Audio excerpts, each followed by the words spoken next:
உங்களை இந்த ஆழமான தேடலுக்கு வரவேற்கிறேன். இப்போ இத கேட்டுட்டு இருக்கிற உங்ககிட்ட ஒரு சாதாரண கேள்வி கேட்கிறேன். சொல்லுங்க. சும்மா காத்துல இலக்கே இல்லாம பறந்துகிட்டு இருக்கிற ஒரு சின்ன தூசு அல்லது ஒரு சிறு துரும்பு இந்த ஒட்டுமொத்த பிரபஞ்சத்தோட இயக்கத்தையே கட்டுப்படுத்த முடியுமா? துரும்பா? இது கேட்கவே கொஞ்சம் விசித்திரமா இருக்கே. ஆமா, கற்பனை செஞ்சு பாருங்க. ஒரு சின்னஞ்சிறு துரும்பு வந்து படைத்தல், காத்தல், அழித்தல் அப்படிங்கிற பிரபஞ்சத்தோட மாபெரும் ஐந்தொழில்களையும் செய்யறதுக்கு சாத்தியமா? பொதுவா பார்த்தா சாத்தியமே இல்லன்னு தான் தோணும். கரெக்ட். ஆனா முடியும் அப்படின்னு ரொம்ப ஆணித்தரமா சொல்லுது வள்ளலார் அருளிய அருட்பெருஞ்சோதி அகவல். ஆ, அந்த குறிப்பிட்ட வரிகள். ஆமா, இன்னைக்கு நம்மளோட இந்த ஆழமான தேடல்ல முழுமையா அலச போறதே இந்த நூலோட சில வரிகள்ல புதைஞ்சிருக்கிற அந்த ரகசிய தத்துவத்தை பத்தி தான். அதாவது ஒரு துரும்பு எப்படி பிரபஞ்சத்தை இயக்கும் அப்படிங்கிற இந்த கேள்வி வந்து தர்க்கத்துக்கு முற்றிலும் முரணானதா உங்களுக்கு தோணலாம். கண்டிப்பா ஒரு சாதாரண மனித மூளைக்கு அது அப்படிதான் தோணும். ஆனா இத புரிஞ்சுக்கிறது தான் பிரபஞ்ச ரகசியத்தை புரிஞ்சுக்கிறதுக்கான ஒரு முக்கியமான திறவுகோல். என்ன, நான் சொல்றது சரிதானே? 100% உண்மை. சொல்லப்போனா அந்த முரண்பாடு தான் இந்த தத்துவத்தோட மையப்புள்ளியே. விரிவா சொல்லுங்க. இப்போ ஒரு துரும்பு பிரபஞ்சத்தோட ஐந்தொழில்களையும் செய்யும் அப்படின்னு சொல்லும் போது இது ஏதோ ஒரு கவித்துவமான மிகைப்படுத்தல் அப்படின்னு நம்ம மேலோட்டமா கடந்து போயிடக்கூடாது. அதாவது ஒரு இலக்கிய நயம்னு நினைச்சுக்க கூடாது இல்லையா? ஆமா, ஒரு சாதாரண ரொம்ப அற்பமான பொருளுக்கும் பிரபஞ்சத்தோட ஆதி ஆற்றலுக்கும் இடையிலான தொடர்பு என்ன அப்படிங்கறத புரிஞ்சிக்க நம்ம கொஞ்சம் ஆழமா சிந்திக்கணும். அந்த அகவல் வரி பாத்தீங்கன்னா இப்படிதான் தொடங்குது. அருள் பெருற்றுரும்பும் அருட்பெருஞ்சோதி ஓரைந்தொழில் புரியும் அருட்பெருஞ்சோதி. வாவ்! அந்த வரிய கவனமா படிக்கும்போது ஒரு விஷயம் ரொம்ப தெளிவா புரியுது. அதாவது அந்த துரும்பு தன்னிச்சையா எந்த பிரம்மாண்டத்தையும் செஞ்சிடல. எக்ஸாக்ட்லி. அது தன்னிச்சையா செய்யல. அருள் அப்படிங்கிற ஒண்ணு கிடைக்கும்போது அல்லது அந்த துரும்புக்குள்ள அந்த அருள் இறங்கும்போது மட்டும்தான் அந்த ஐந்தொழில் சாத்தியமாகுது. சரியா சொன்னீங்க. அந்த அருள் தான் அங்க எல்லாமே. இத நான் இப்போ இருக்கிற ஒரு நவீன தொழில்நுட்பத்தோட ஒப்பிட்டு பார்க்க முயற்சி பண்றேன். இப்போ ஒரு பழைய எந்த பயன்பாடும் இல்லாத ஒரு சின்ன மைக்ரோசிப்பை எடுத்துக்குவோம். சரி, எடுத்துக்கலாம். அந்த சிப்பால தன்னிச்சையா ஒரு சின்ன ஃபைல கூட சேமிக்க முடியாது. ஆனா ஒட்டுமொத்த உலகளாவிய இணையத்தையும் அதிநவீன செயற்கை நுண்ணறிவையும் இயக்கிற ஒரு மாபெரும் சூப்பர் கம்ப்யூட்டரோட சாஃப்ட்வேரை அந்த சிப்புக்குள்ள நம்ம இன்ஸ்டால் செஞ்சா என்ன ஆகும்? ஆ, அந்த நிமிஷமே அந்த சிப் ஒரு பெரிய வல்லமையை பெற்றிடும். ஆமா, அந்த நிமிஷம் முதல் அந்த சின்ன சிப் ஒரு பிரம்மாண்டமான ஆற்றலா மாறிடுது. இங்க அந்த சிப்போட அளவோ இல்ல அதோட பழைய பலவீனமான நிலைமையோ ஒரு பொருட்டே கிடையாது. ஏன்னா உள்ள வந்திருக்கிற விஷயம் அப்படி. கரெக்ட். அதனுள் இறங்கின அந்த சாஃப்ட்வேர் தான் இனிமேல் எல்லாத்தையும் தீர்மானிக்குது. ஒருவேளை துரும்பு அப்படிங்கிறது அந்த சிப் அப்படின்னா அருள் அப்படிங்கிறது அந்த எல்லையற்ற சாஃப்ட்வேர் அப்படின்னு சொல்லலாமா? ரொம்ப அருமையான ஒப்பீடு. இந்த மைக்ரோசிப் உதாரணத்தை வச்சு பார்க்கும்போது விஷயம் இன்னும் நமக்கு நல்லா தெளிவுபடுது. தத்துவார்த்தமா இதை எப்படி அணுகிறது? தத்துவார்த்தமா பார்த்தா அந்த துரும்பு அப்படிங்கிற ஒரு அற்பமான பொருளுக்கும் எல்லையற்ற மாபெரும் செயலுக்கும் இடையில இருக்கிற பெரிய இடைவெளியை நிரப்புவது எது? அந்த அருள் தான். ஆமா, அதுதான் அந்த அருள்.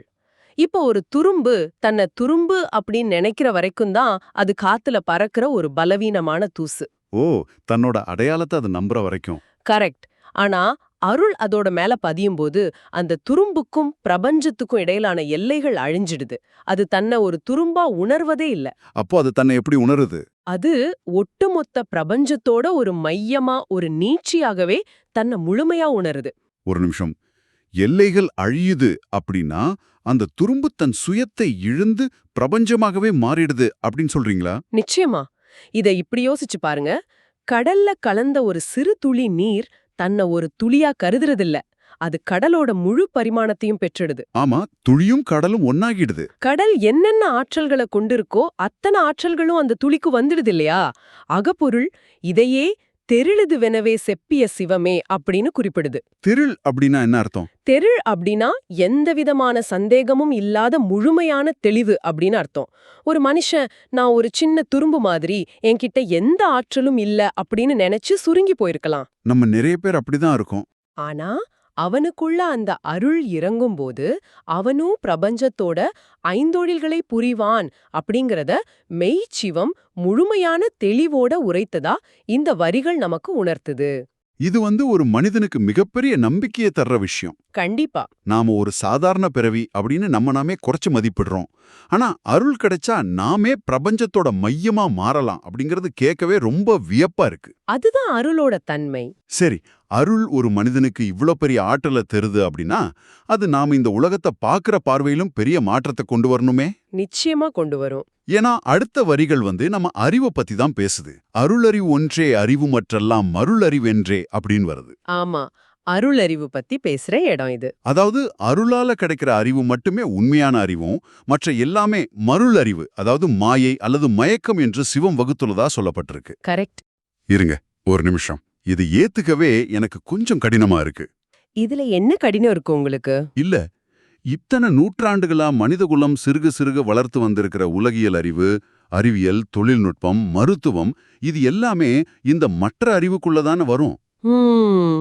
உங்க கேள்வி எனக்கு புரியுது. அறிவியல் மூலமா நாம பல கொடிய நோய்களை குணப்படுத்தியிருக்கோம், விண்வெளிக்கு போயிருக்கோம், மனித ஆயுளை நீட்டிச்சிருக்கோம். ஒரு மனிதனோட உயிரை காப்பாத்துற ஒரு மருத்துவ அறிவியல் எப்படி ஒரு மாயையா இருக்க முடியும்? சரி. அத மருள், அதாவது ஒரு மயக்கம் அப்படின்னு சொல்றது நமது ஒட்டுமொத்த மனிதகுல வளர்ச்சியையும் அறிவியலையும் கொச்சைப்படுத்துறது போல அல்லவா இருக்கு? இது எனக்கு ஒரு மிகப்பெரிய முரண்பாடா தோணுது. உங்களுடைய இந்த கோபம் அல்லது இந்த சந்தேகம் மிகவும் இயல்பானதுதான். இத மேலோட்டமா பாக்குற எவருக்குமே அறிவியலை இந்த தத்துவம் நிராகரிக்குதோ அப்படிங்கிற எண்ணம் வரத்தான் செய்யும். ஆமா, அப்படிதானே தோணும். ஆனா இது அறிவியலை கொச்சைப்படுத்துற செயல் இல்ல. ஒரு நோயை குணப்படுத்துறதும், ஒரு பாலத்தை கட்டுறதும், ஒரு மென்பொருளை உருவாக்குறதும் நமது அன்றாட நடைமுறை வாழ்க்கைக்கு தேவையான அத்தியாவசியமான அறிவுகள் தான். கண்டிப்பா, அது தேவைதானே. ஆமா. இத இந்திய தத்துவ மரபுல வியாவகாரிக சத்தியம், அதாவது டிரான்சாக்ஷனல் ரியாலிட்டி அப்படின்னு சொல்வாங்க. இந்த உலகத்துல நாம வாழ்வதற்கும் பரிமாற்றம் செய்வதற்கும் இந்த அறிவு கண்டிப்பாக தேவை. ஓ, அப்போ அவங்க அறிவியலை ஒதுக்கல. நிச்சயமா ஒதுக்கல. ஆனா மெய் சிவம் சுட்டி காட்டுறது பாரமார்த்திக சத்தியம், அதாவது அல்டிமேட் ரியாலிட்டி. உலகியல் அறிவோட அடிப்படை தன்மையே நீங்க வரலாற்றின் மூலம் என்னைக்காவது கவனிச்சிருக்கீங்களா? எந்த விதத்துல கேக்குறீங்க? அது காலத்துக்கு காலம் எப்போதும் மாறிக்கிட்டே இருக்கணும் ஒண்ணு. ஆமா, அறிவியல் எப்போதுமே தன்னைத்தானே புதுப்பிச்சுக்கிற தன்மையுடையது. அதுதானே அதோட மிகப்பெரிய பலமே. பழைய தவறுகளை திருத்தி புதிய உண்மைகளை கண்டுபிடிக்கிறது தானே அறிவியலோட அடிப்படை. அது அறிவியல் துறைக்கு ஒரு மிகப்பெரிய பலமா இருக்கலாம். ஆனா முழுமையான அறுதியான உண்மை அப்படிங்கிற தத்துவ கோணத்துல இருந்து பார்த்தா எது ஒண்ணு காலத்துக்கேற்ப புதிய கண்டுபிடிப்புகளுக்கு ஏற்ப மாறிக்கிட்டே இருக்கோ அது எப்படி முழுமையான மெய்யழிவா இருக்க முடியும்? நீங்க சொல்ற பாயிண்ட் இப்ப கொஞ்சம் விளங்குது. யோசிச்சு பாருங்க. ஒரு காலத்துல பூமி தட்டையானது அப்படின்னும் அதுவே பிரபஞ்சத்தோட மையம் அப்படின்னு நம்புனது அன்றைய அறிவியல் அறிவுதான். ஆமா, அப்புறம் பூமி உருண்டன்னாங்க. கரெக்ட். அப்புறம் சூரியன் மையமானது அப்படின்னாங்க. ஐசக் நியூட்டன் உருவாக்குன ஈர்ப்பு விதிகளை பல 100 வருஷங்கள் கழிச்சு ஆல்பர்ட் ஐன்ஸ்டீன் முற்றிலுமா மாற்றி எழுதினாரு. ஆமா, ரிலேட்டிவிட்டி வந்தப்போ எல்லாம் மாறுச்சு. இன்னைக்கு நாம பேசுற குவாண்டம் இயற்பியல் முந்தைய அறிவியல் விதிகள் எல்லாத்தையுமே புரட்டி போடுது. காலம், வெளி எல்லாமே ஒரு மாயத் தோற்றம், ஒரு பார்வையாளரை பொறுத்து தான் உண்மையே தீர்மானிக்கப்படுது அப்படின்னு சொல்லுது. அப்சல்யூட்லி. குவாண்டம் பிசிக்ஸ் நிறைய விஷயங்களை கேள்விக்குள்ளாக்குது.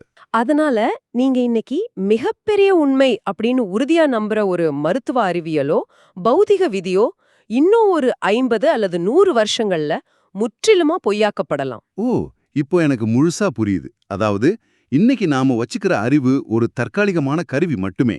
ஆமா, அது ஒரு நிரந்தரமான உண்மை கிடையாது. நாளைக்கே இது காலாவதி ஆகிடலாம். சரியா புடிச்சிங்க. எது காலத்தால மாற்றப்படுதோ, எது புதிய தகவல்களால அடித்துச் செல்லப்படுதோ அது முழுமையான மெய்யழிவு இல்ல.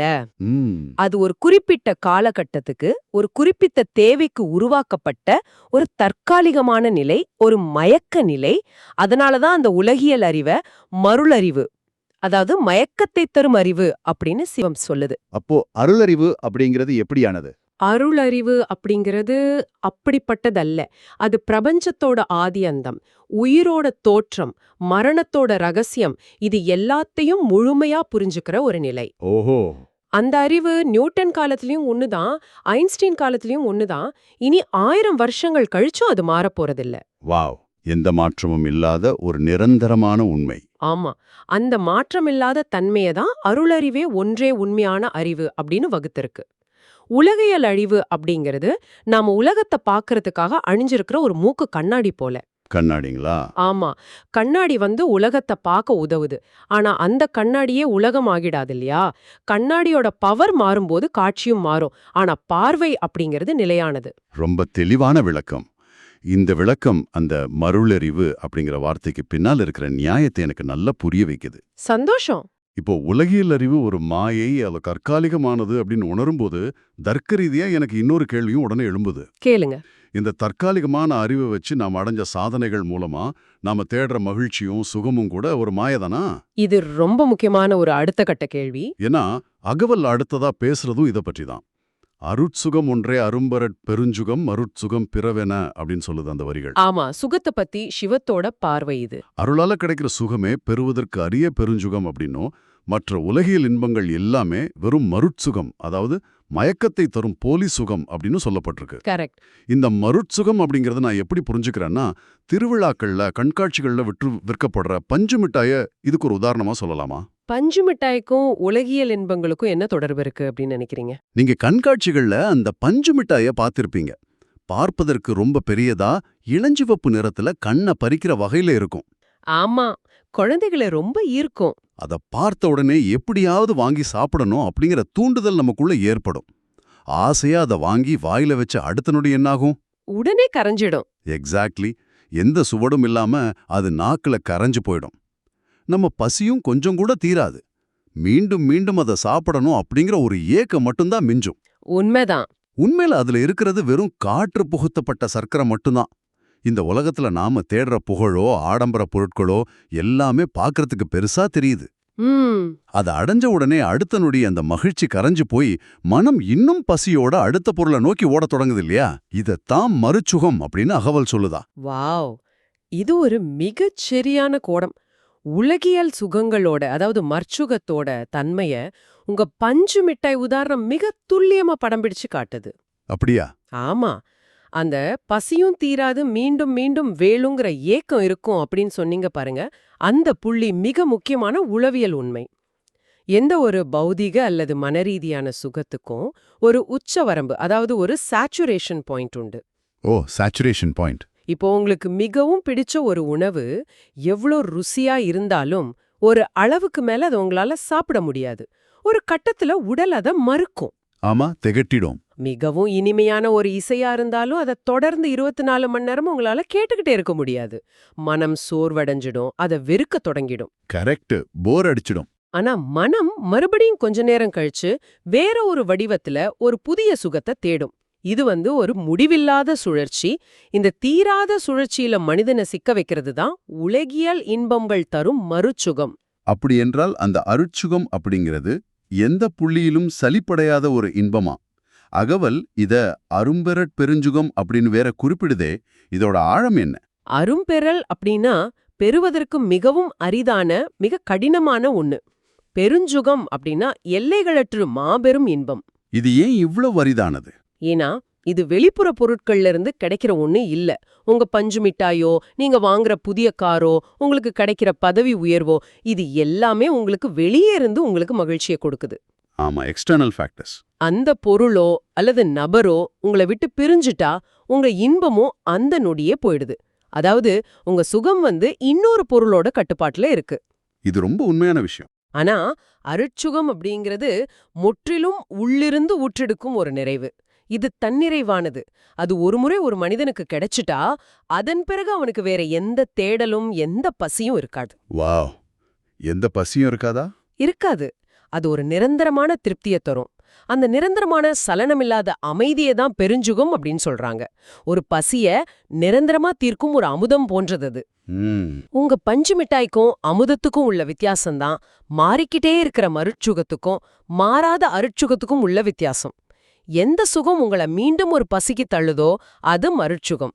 எந்த சுகம் உங்கள முழுமையான திருப்தியில நிலைநிறுத்துதோ அது அருட்சுகம். ரொம்ப அழகா சொன்னீங்க.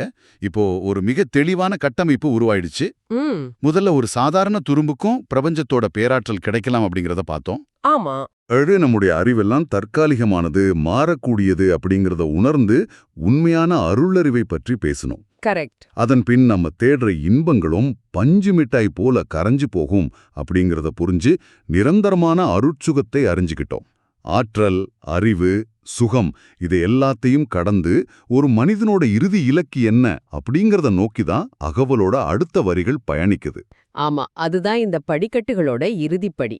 முத்தாய்ப்பான வரிகள்னு சொல்லலாம். அந்த இறுதி வரிகள் இவைதான்: அருட்பேரதுவே அரும்பெறற் பெரும்பேறு, இருட்பேர் அறுக்கும் என்று இயம்பிய சிவமே. மிக ஆழமான வரிகள். அருளை பெறுவதே, அதாவது அருட்பேறு, அதுவே மனிதப் பிறவி அடைவதற்கான மாபெரும் பேறு அப்படின்னும், அதுவே அறியாமை என்னும் இருளை, அதாவது இருட்பேரை முழுமையா அறுத்த எரியும் அப்படின்னும் சிவம் இயம்புது. இந்த இடத்துல எனக்குள்ள ஒரு ஆழமான கேள்வி எழும்புது. சொல்லுங்க. இந்த இருட்பேறு அப்படின்னு சொல்லப்படுறது எதை குறித்துது? அது வெறுமனே வெளிச்சமின்மையை, ஒரு லேக் ஆஃப் லைட்டை குறிக்கிறதா எனக்கு தோணல. கண்டிப்பா அது சாதாரண இருட்டு இல்ல. ஒருவேளை நாம இவ்வளவு நேரம் விவாதிச்ச அந்த மருளறிவு மற்றும் மருட்சுகம் ஆகிய அனைத்தோட ஒட்டுமொத்த இருட்டு வடிவமா இருக்குமா? தொடர்ந்து சொல்லுங்க, சரியாதான் போயிட்டு இருக்கீங்க. அதாவது, நான் தான் எல்லாத்தையும் செய்யறேன் அப்படிங்கிற அகங்காரம், என்கிட்ட இருக்கிற இந்த உலகியல் அறிவு தான் இறுதியானது அப்படிங்கிற எண்ணம், இந்த தற்காலிகமான சுகங்கள் தான் நிரந்தர வாழ்க்கை அப்படிங்கிற ஒரு மயக்கம், இது எல்லாம் சேர்ந்த ஒரு கூட்டு அறியாம தான் இந்த இருட்பேறு அப்படின்னு நாம எடுத்துக்கலாமா? பிரமாதம். இது ஒரு விதத்துல நம்மை சுற்றியுள்ள அத்தனை மாயகளோட தொகுப்பு அப்படின்னு சொல்லலாமா? உங்க பகுப்பாய்வு ரொம்ப ஆழமானது. இருள் அப்படிங்கிறது வெளியே எங்கும் இல்ல. ஒரு பொருள் அதோட உண்மையான இயல்பை மறந்து வேறொன்றா தன்னை நினைச்சுக்கிறது தான் இருள். தப்பா நினைச்சுக்கிறது. நாம தொடக்கத்துல பேசின அந்த துரும்ப நினைச்சு பாருங்க. நான் ஒரு சாதாரண துரும்பு, என்னால காத்துல பறக்க மட்டுமே முடியும் அப்படின்னு ஒரு உயிர் தன்னைத்தானே சுருக்கிக்குதே, அதுதான் இருட்பேறு. ஓ, அந்த மாயை தான் இருள். ஆமா, இந்த அறியாமை இருள் அப்படிங்கிறது ஏதோ நேத்து வந்ததில்ல. பல பிறவிகளா ஒரு உயிரை பற்றி கொண்டிருக்கும் ஒரு ஆழமான வேர் அது. உலகியல் அறிவை கொண்டு நீங்க இன்னும் பல புதிய அறிவியல் கருவிகளை கண்டுபிடிக்கலாமே தவிர, உங்களுக்குள்ள இருக்கிற இந்த அகங்கார வேற இந்த இருளை அழிக்க முடியாது. வாவ்! அதனாலதான் சிவம் அந்த இருளை நீக்கும் அப்படின்னு சொல்லாம அறுக்கும் அப்படிங்கிற வார்த்தையை பயன்படுத்தியிருக்கா. எக்ஸாக்ட்லி, அந்த வார்த்தையில தான் விஷயமே இருக்கு. நீக்குவது அப்படின்னா இருளை விலக்கி வைக்கிறது, ஆனா அறுப்பது அப்படிங்கிறது வேரோடு பிடுங்குவது. அந்த சொல்லாடலோட வீரியத்தை பாருங்க. ஒரு இருட்டான அறையில உள்ள இருளை நீங்க ஒரு விளக்கு கொண்டு நீக்கலாம். ஆனா விளக்கு அணைஞ்சாலோ அல்லது விளக்கோட திரிய காத்தணைச்சாலோ இருள் மீண்டும் உடனடியா வந்துடும். ஆமா, அது தற்காலிகம்தான். அதுபோலதான் நமது உலகியல் அறிவும் தற்காலிக சுகங்களும். அவை இருளை சற்று நேரத்துக்கு மறைச்சு வைக்கலாம். ஆனா அருட்பேறு அப்படிங்கிறது ஒரு சாதாரண வெளிச்சம் இல்ல. அது அருட்பெரும் ஜோதி அப்படிங்கிற ஒரு மாபெரும் ஒளி. வாவ்! அந்த பேரொளி வரும்போது இருள் தற்காலிகமா விலகிறதில்ல. அது மீண்டும் முளைக்காதவாறு நிரந்தரமா துண்டிக்கப்படுது, அறுக்கப்படுது. ரொம்ப பிரம்மாண்டமா இருக்கு இதை கேட்கவே. இதுவரைக்கும் நாம பேசின அத்தனை விஷயங்களையும் இப்போ ஒன்னா இணைச்சு பாருங்க.